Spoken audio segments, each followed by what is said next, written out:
Good afternoon, my name is Tom. We're here at Marquette O'Keefe in the bathroom. Today we're going to share with you the Madison Metropolitan School District's best practices for keeping our bathrooms clean and healthy. So before you begin, you want to make sure you have your gloves for your own safety and eyeglasses for your own safety. When cleaning the bathroom, it's important to use the proper disinfectant in the proper containers. Make sure you use the fill bucket tip button when you're filling your bucket.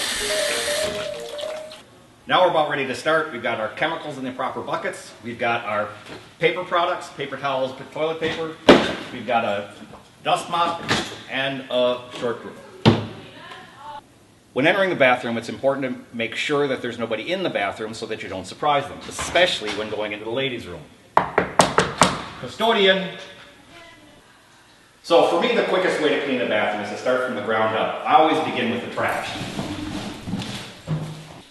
The next thing is to sweep the floor before you get it wet.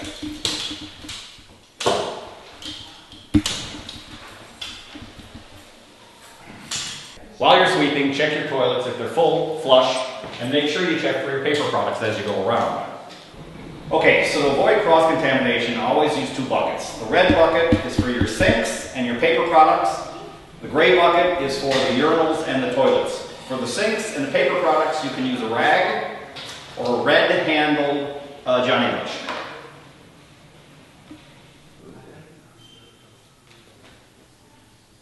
So when I clean the urinals and the toilets, I use two brushes, a double brush and a single brush. I use the double brush because it covers the most space in the shortest period of time.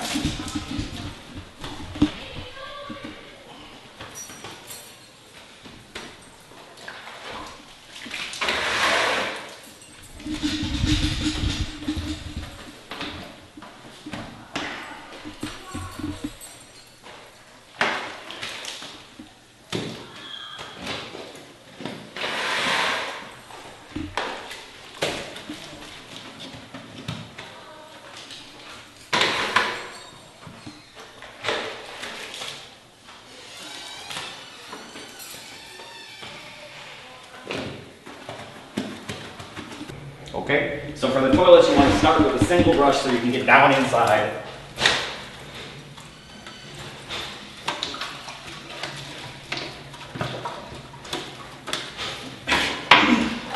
And then use the double brush to cover as much space as possible.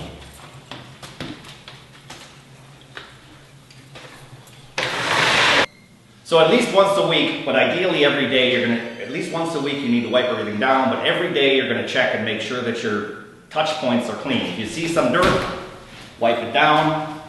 Once a week, go through and clean the area thoroughly.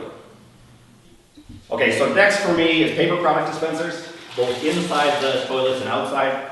Just wipe them off, where anybody's likely to touch them. Then you want to go into your toilet. Make sure you wipe everything where somebody can touch things. Wipe off your rails. And then it's on to sinks and mirrors. With the sinks, just wipe them all off. And then with the mirror, use the disinfectant because you don't know who's touched what.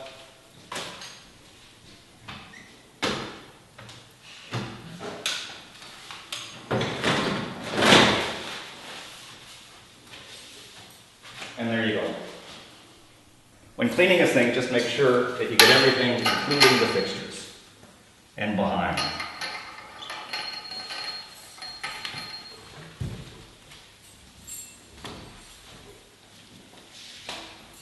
So when I went around and cleaned, I noticed that I needed one paper towel and one toilet paper, and now I'm going to replace them. The last thing I do is mop the floor. On a daily basis, I use the disinfectant to make sure the bathrooms stay clean. Once a week, I go through with the peroxy cleaner after I disinfect it to make sure the floor doesn't get sticky. Alright, thanks for watching this video. I hope that it was helpful. Let's keep the building clean so our kids are healthy.